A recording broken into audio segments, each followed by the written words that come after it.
Nasa Hong Kong ako. Hong Andito Kong. ngayon sa Bulacan ngayon ako eh. Anong trabaho mo po dyan? Wala ako dito, security ako po. Hmm. Pero taga Ilan? Samar po ako. Leyte? Di Kalbayog. Ako naman Bicol. Bicol talaga. Malapit lang. Pag-uwi ko, madadaanan ko yung Bicol eh, di ba? Wala naman ako dyan. Nasa ano ako? Hong Kong ako ngayon. Kaya nga, di ba, pag umuwi ako, yung Bicol madadaanan ko. Ilan taong ka na, sir? 35. Ikaw ma'am, ilang taong ka na po? 39 na ako, sir. Okay lang yun, apat lang yung agwat natin eh. Tsaka may ano ka ba? Single dad or Oo, sa totoo lang talaga, single dad ako. Dalawang anak ko. pero kasal? Hindi. Oh. Ikaw, ilang anak mo ma'am? 3 po, sir. Malalaki na. Nasa Pinas. Nasa Maribeles. Pero hindi ka kayo kakasal ng asawa mo. Kasal. Kasal. Mahirap yun kung, di ba? Pero may asawa na siya. May kinakasama na rin. Okay, maganda. Kasi pag yung babae kasal, natatakot kasi baka ako makulong ba, ganyang mga bagay. Depende rin siguro kasi ako, hinayaan ko na siya eh. Sa bagay. Ilang beses na siya eh. Hinayaan ko na lang kaysa Kasi ako talaga, kung talaga ako, matinoy ako isang tao, ayaw ko mga pumapasok sa may sabit ba. Kaya naman ganun ba. Dapat kasi kahit may anak, at least purante, walang sabit, walang problema. Kung maging kayo man, wala kang iniisip ng katakutan sa sarili mo, di ba? Kasi ako, pumunta, Wala kang pasok ngayon? yung mga yan pala, alas 6 pa yung pasok na akin, 6 to 6 pasok ko eh. Panggabi. Opo.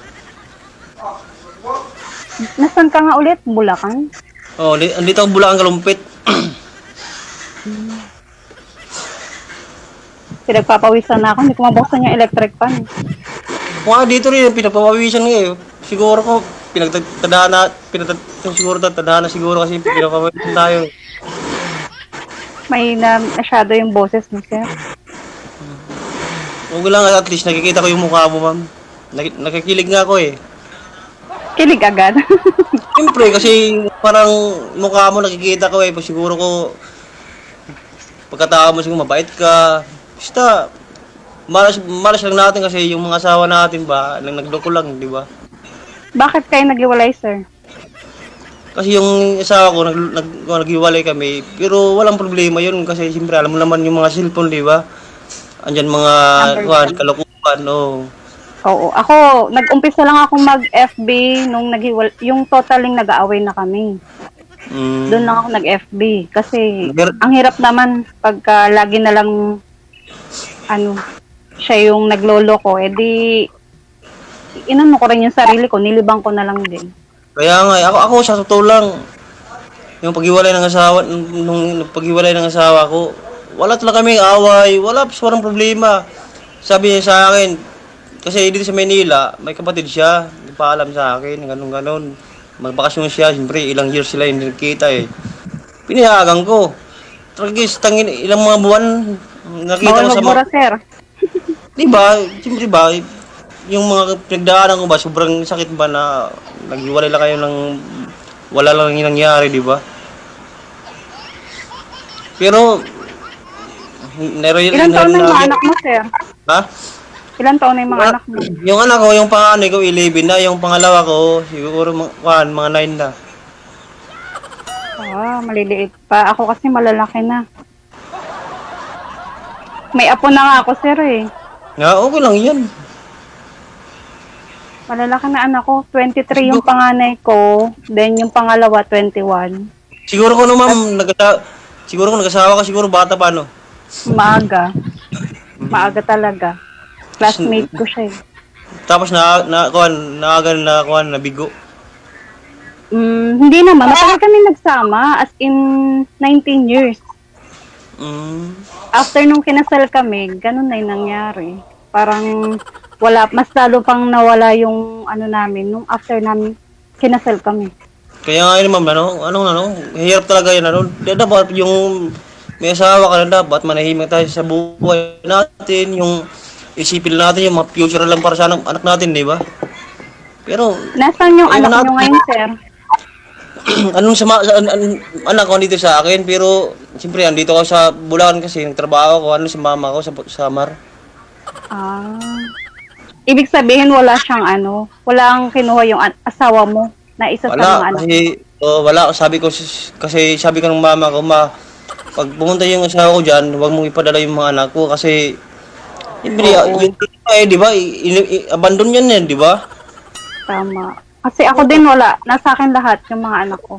Kasi yung anak talaga, yung kasiyahan natin yan, isa silang ginto, di ba? Yung anak, kaya nga. Yung anak talaga number 1 sa buhay natin. Kasi mga asawa, kaya natin palitan. Pero yung anak, hindi na yung mapapalitan talaga. Kaya, nagpapawisan ako, sir, ang init. Kaya nga ako pinagpapawisan nga ako Kasi nakikita ko sa sarili mo, sobrang bait mo talaga siguro. Na asawa. Depende rin siguro. Kasi yung ex ko talaga, nagtagal kami dahil, syempre, tiniis ko rin yung buhay para sa mga anak ko. Kaya lang nakakasagad. Hindi, kasi ma'am, sa totoo lang, kasi yung ugali ng tao talaga iba-iba. Pero, importante talaga kung may pamilya ka na, dapat pukusan mo lang yun, di ba? Bakit maghanap ka man ng iba kung talaga may mahal ka na, di ba? Siyempre, may pukusan mo yun, di ba? May binigyan nga kayo ng Panginoon ng anak, tapos magloko ka pa? Simula na naghiwalay kayo, di ka na nagka-boyfriend, girlfriend, di ka na nagjowa? Wala kasi, wala pa. Ilang years na, siguro naghiwalay kami, 7 years, kaso iniisip ko ngayon, siyempre, natatakot ako na baka makahanap ako ng mga babae, ganun pa rin gawin niya sa akin. Pero pinukus ko muna yung trabaho ko, mga anak ko. Yun talaga. Pero, hindi naman ako na, hindi na ako mag-aasawa. Siyempre, naghanap pa rin ako babae na mas karapat dapat sa akin, di ba? Grabe ang pawis ko, sir. Kaya nga ako ngayon, yung pawis ko tumutulo kasi nakikita ko kita Mas lalo dito, mainit. Hindi ko mabuksan yung electric fan. Mas grabe. Mainit ba dyan? Wala ba dyan aircon? May aircon, kaya lang hindi ko pwede buksan. Hindi, kasi ikaw ngayon, di ba, pinagpapawisan ka ako, pinagpapawisan rin ako. Siyempre, para ba tayong pinagtaghanan siguro ngayon na? Ay, naku, init. Ganito pala ang feeling dito. Lagi ako nanonood, pero lagi lang ako nakangiti Ako dyan, kay Sir DJ. Tapos nag-uusap kami. Kaso pala yung babae na kausap ko, sabi niya, wala na siyang boyfriend, walang asawa. Tapos katapos ng pag-uusap namin, chat ko siya, binigay yung account niya sa akin. Tangina, may boyfriend pala siya. Nagmumura ka na naman. Hindi, habit ko lang, mga habit ba? Nakausap mo siya, tapos? Sabi niya sa akin, sir, pasensya na kasi may boyfriend ako. Sabi ko sa kanya, sinungaling ka pala. Sana, hindi ka sumali sa DJ, di ba? Sabi ng DJ, di ba, hindi tayo magsinungaling, walang sabit, di ba? Kaya nga. So, hindi sabi ko, putragis, sabi ko sa kanya, pinaasa mo lang, ganun lang usapan natin, ganun, tapos, ganun lang. Siyempre, wala akong magagawa, siyempre, buhay niya yun, di ba? Kaya si Sir DJ, nag-chat ako sa kanya, sabi ko, Sir DJ, pwede ba ako chat ako sa kanya? Sabi, pwede ba ako, sir. Ha? Mahina na sir mo, sir. Hello po. Hello. Sir, hindi na kita maintindihan. Okay na po. Ayan, fine. Init. Kaya nga ako, pinagpawisan rin ako. Matagal na kayong security guard? Oo, matagal na ako, ma'am. Sa Marapang, dito ngayon sa Bulacan. Saan ka nakadestino? Mall, ganun? Hindi ko kami yung may-ari Japanese. Teka lang. Bumabalik po yung audio mo, sir. I-cancel niyo po muna yung tawag. Tatawagan ko kayo ulit. Pag-i-cancel kasi bumabalik po, dumudoble po yung busis ni sir. Sige, ma'am. Cancel niyo po muna, ma'am.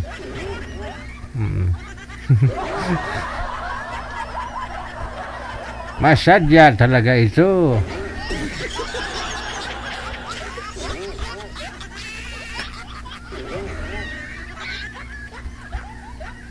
Okay, bumabalik po kasi busis niya. Ayan na.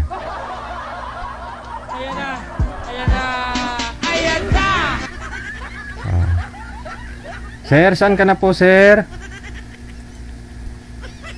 Okay, sige. Diyan na siya, ma'am. Oh, shoot. Ay,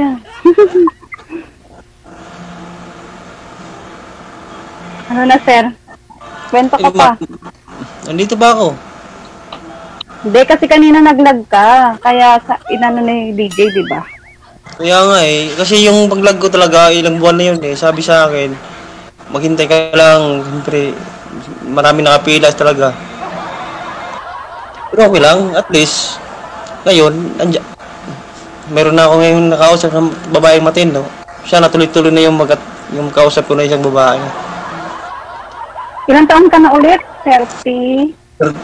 36 na ako, yung July 2. 36? Oh. Matanda ako sa'yo. Hindi, huwag lang. 39 ka, 3 taon lang yung agwat natin, di ba? Walang problema yun. Magpo 40. At least yung mukha mo parang bata pa rin eh. Wala akong pera, sir. Hindi, kasi ako, wala rin ako pera eh. Pag may pera lang ako, pag mayroon ako sahod. Same lang. Ha? Parehas lang tayo. Pagkasahod, meron. After 1 hour, papadala na. Wala na ulit. Di, okay lang yun. Importante, nabubuhay rin tayo, di ba? Kaysa magnakaw tayo, di ba? Humingi tayo ng mga pagkain. At least, meron tayong hinihintay na buwan-buwan, kinsinas, di ba? Opo. Pinagpapawisan talaga ako, sir. Nahiya ako. Ano kaya itsura ko? Di, ba't nahiya ka? Siyempre, yung itsura mo talaga, okay yan. Maganda ka naman eh. Ako nga rin, nahiya ako, pangit ako eh. Pangit ako, pero yung puso ko... Ganun? Wala naman taong pangit. Pangit sa mukha ko, pero yung puso ko, gwapo. Siyempre, marunong magmahal eh. Hindi marunong magloko ng isang taong na gusto mo, di ba? Ilang taong kayo nagsama nung asawa mo dati? Bakit ganun? Parang wala-wala. Ano, ma'am? Ano? Mahina signal. Ako ba mahina? Opo, ikaw po yung malabo, ma'am. Malabo po kayo. Ako yung malabo, sir. Kasi umuulan eh. Ma'am, magkano kasi ma'am, pagkatapos natin yung IP-account mo para check lang natin. Sige po. Sige. Ha? Opo, mahina signal ko yata. Ako yata. Ba't nakuha ka sa akin? Tanda ka mga sa akin. Ayan, wala na naman, ma'am. I-cancel niyo muna ulit yung tawag, tatawagan ko kayo ulit. Kasi pag nag-lag si girl, no, na nagkakagulo. Tika lang. Paki-cancel po muna ng tawag. Isa pa ho, tatawagan ko kayo ulit. Wanted, sweetheart. Wanted, sweetheart. Sir, cancel niyo po muna, sir, ulit.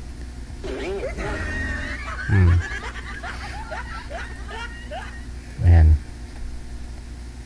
Medyo manahimik mo tayo saglit lang.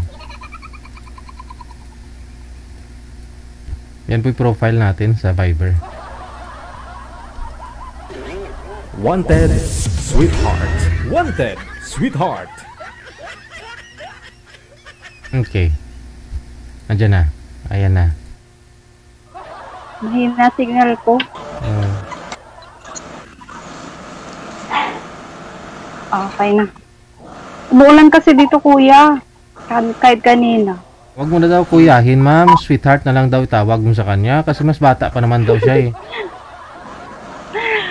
Hindi ko nga matandaan yung pangalan ng mga pangalan mo, kuya. Ay, sir. Dominador. Ano pa? Dominador. Wala bang Wala bang tawag dito? Mayroon, June ang pangalan ko. June. Ayun. Siyempre, Ay, na pa tayo nag-usap. Hindi ko na alam yung pangalan.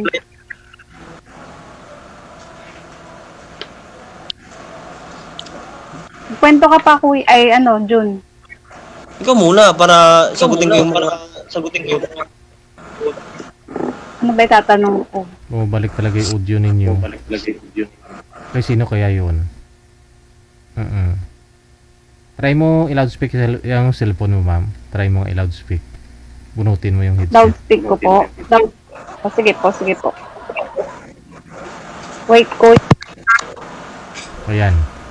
Sige. Okay na. Kunin ko na lang mainit. Salita po kayo, sir. Sige na, kuya. Kwento ka pa po. Ha? Ano ba? Ikaw naman magtanong muna. Ikaw muna magtanong. Sasagutin ko yung mga kasagutan mo. Kasagutan. Ano ba yung hanap mo sa babae?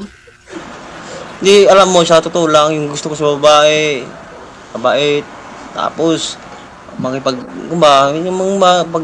kayo, maasahan sa bahay, tapos, walang away, walang ganun ba? Kasi ako, iba ako kasi ako.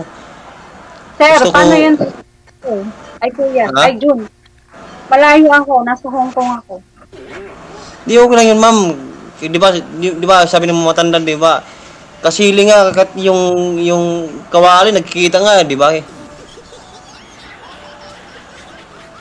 Kawali at saka sandok. Di ba? Sandok, gano'n.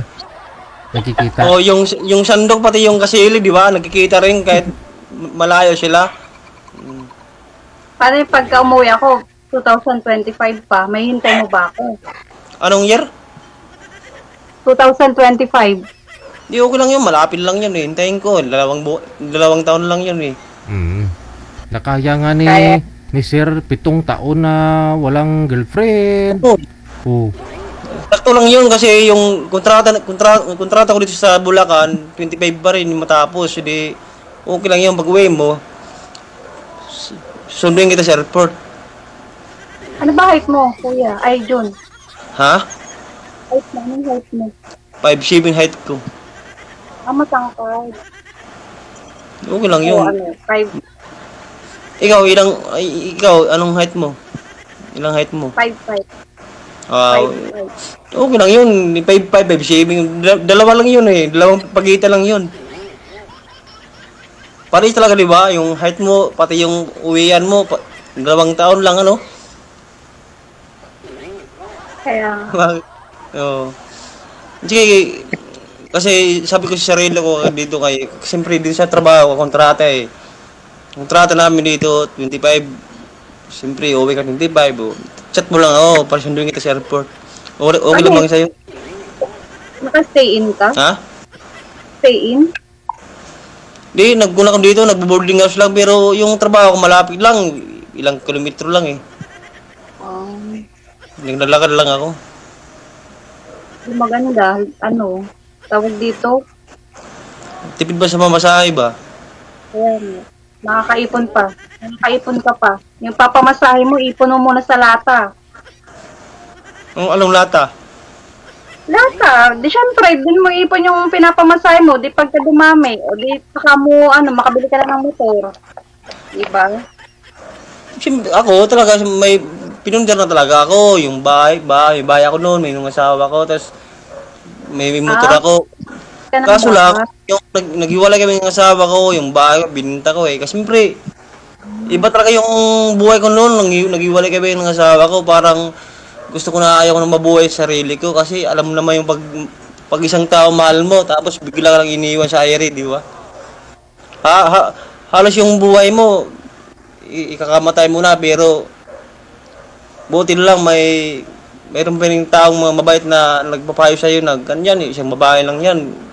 Yung buhay mo, sisirain mo lang, di ba? Kaya, totoo naman yun. Sabi nga nila, pag iniwan ka, meron darating na talagang nakalaan para sa... Oo. Kasi sa akin talaga sa tulang, saklap yung pinagdaanan ko kasi. Ako, yung kasawa namin talaga, sobra, mabait ako sa kanya. Lahat ng gusto niya, binibigay ko para walang problema. Itiim ko, pinapahawakan ko sa kanya. Para yung sahod ko, walang bawas ba? Baka sabihin niya, yung sahod ko, ginagawa ko sa mga masama, yung pambabae. Para makita niya sa sarili ko ba na kumakot sa pagkasawa, proud ba ako sa kanya ba? Kaso, wala. Hirap talaga pinagdaanan ko talaga nung naghiwalay kami. Huwag ka naman umiyak, parang umiiyak ka na. Siyempre, naku ka ba, na-realize ko ba sa sarili ko ba na hirap talaga pag nagmahal ka isang tao tapos lulukuhin ka lang, di ba? Kaya, hindi. Pero Ngayon, move on ka naman na. Ha? Move on ka na ba? Ano? Kung naka-move on ka na sa asawa mo, Matagal na, mga nakamove na ako. parang ang lungkot-lungkot mo pa rin. Hindi, yung nangyari ba sa akin ba, kininto ko lang sa'yo, yung katotohanan, mahirap naman yung magbigay ko ng kasinungalingan lang, di ba? Mahirap naman. Dapat yung kininto mo, totoo, di ba?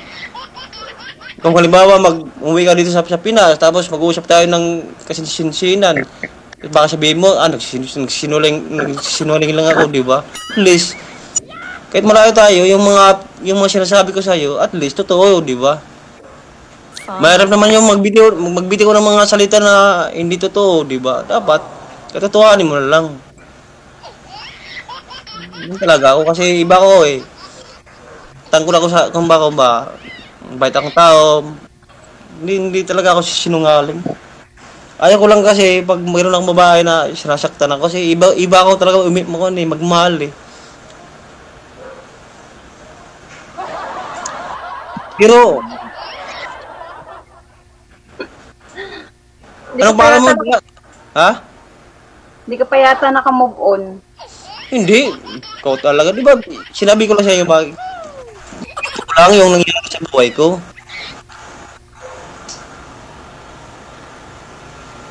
Hello?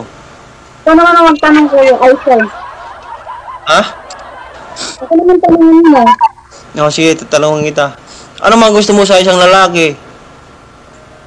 Number 1, hindi sinungaling. No? Hindi sinungaling.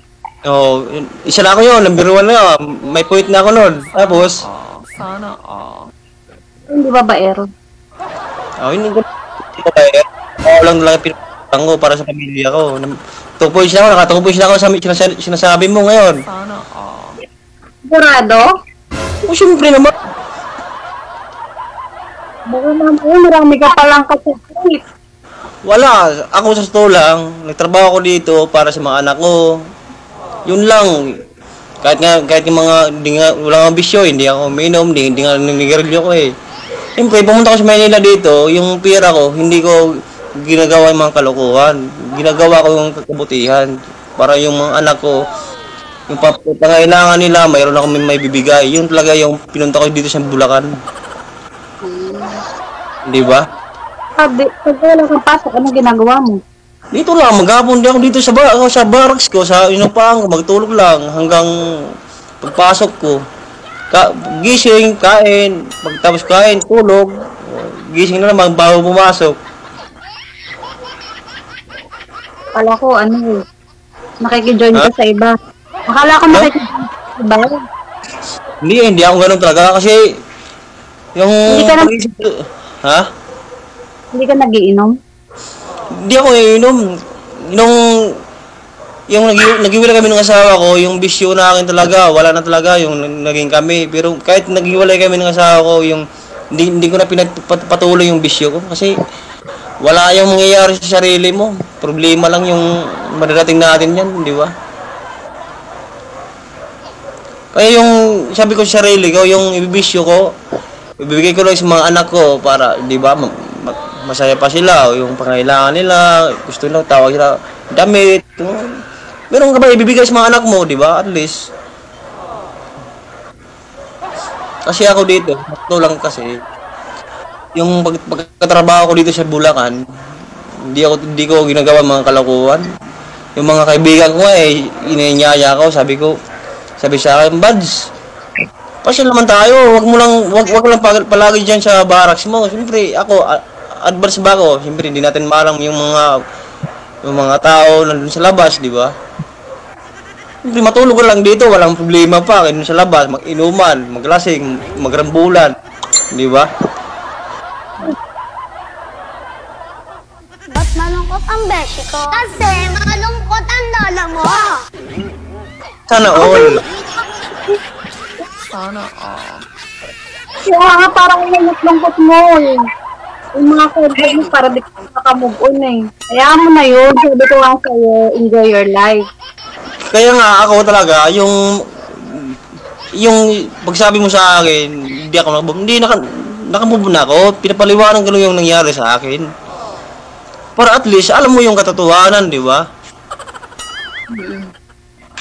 No, ano? Ano yung magtanong? Baka sabihin mo, post lang ang kwento. Tapos pagdating ng panahon, walang kwenta, o di ba? Kwento, yung para walang kwento. O, di ba? Ganun talaga, advance. At least, yung mga pinagsasabi ko ngayon sa iyo, galing sa bibig ko yan, totoo yun. Mahirap naman na magbitaw ka ng mga salita na hindi katotohanan, di ba? Pangit yun eh. Patutunayan mo yan, sir, sa kanya, sir, ha? Oo, sir, pag walang problema yan, sir DJ, pag umuwi siya, lahat ng mga sinasabi ko sa niya, i-rewind ko. Sigurado? Malala mo pa kaya, sir? Oh, ha? 2025, malala mo pa kaya, ma-rewind mo pa? Siyempre, kung... Hindi, Sir DJ, kung tatanungin niya ako, yung tanong niya, sasagutin ko. Pwede. Oo, di ba? Hello, ma'am. Okay, hello. Anong pangalan mo nun, ma'am? Lysel? Lisel.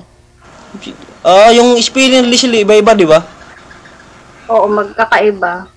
Oo, Iba kasi real ako kasi yung ate ko, yung pangalan ng ate ko, Lysel din eh. Kasi yung spelling ng Lysel, L-I-A-J-A-L, di ba? Kasi sa'yo...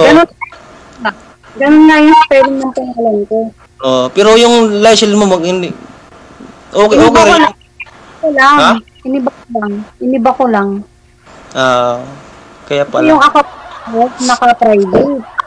Kasi private? Pero ngayon yung... Pero ngayon yung account mabibigay mo sa akin, hindi na naka-private. Sa atin lang yung dalawa, private lang. Naka-VIP na yun.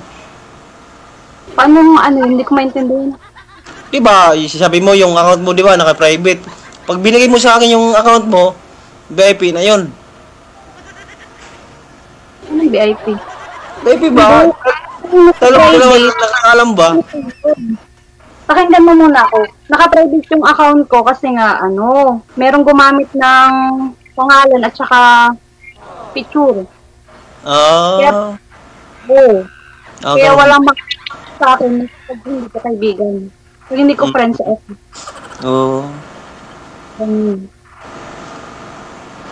Nung isang araw, napansin ko, parang may ginamit ka ako. Yun nga, totoo. Alam mo ma'am, sa totoo lang, sa totoo lang, ngayon ko lang talaga naramdaman na yung unang kinausap ko kay Sir DJ. Parang wala lang yung, parang baliwala yung, pero ikaw ngayon talaga, parang gumaya yung pakiramdam ko eh. Oo, sa totoo lang. Siguro ko... Ha? Anong meron? Diba? Kasi parang para ba tayong pinagdaghanan siguro ngayon na ng Nikuan. Siyempre, alam natin kung sino yung nakaalam, yung siyempre nasa taas, di ba? Tahimik. Maria. Ha? Tahimik lang ako na tao. Hindi ako madaldal. Kaya nga basta, sa totoo lang talaga, yung nag-pag-uusapan natin, parang gumagaan yung pakiramdam ko parang gusto na kita sa mukha mo lang, yung mga boses mo pa lang. Agad-agad, hindi ba pwedeng kilalanin mo yun? Siyempre ba, di ba, sa pakiramdam mo lang yung ba sa sarili ko, parang magaan talaga yung pakiramdam ko, na talaga nakausap kita, nakita ko yung mukha mo. Siyempre, yung sinabi mo, normal lang yun na agad-agad, pero yung mga sinasabi ko talaga, parang may tinamaan ako talaga Parang yung puso ko parang binaril mo Baril agad. Di. May aso, maingay tuloy. Tingnan mo yung aso naipit lang yun, kaya umingay Parang hindi ka nagsasabi ng totoo Ha? Baka daw di ka nagsasabi ng totoo, sabi ng aso. Grabe ka naman. Di ba ako? Hindi ako pinanganak ako ng mama ko, hindi sinungaling.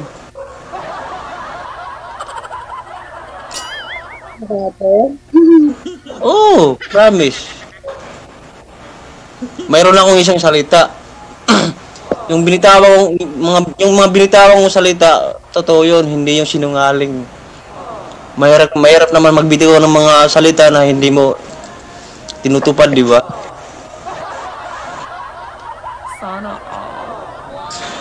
Gusto ko pag mayroon akong binitawan ng salita, sagad talaga yun hanggang buto.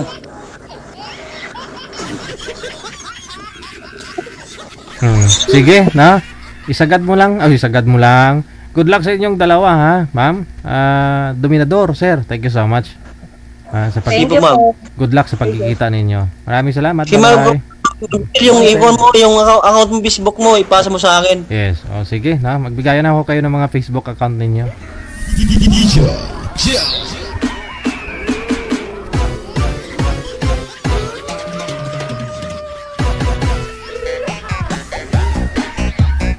Yan ang banat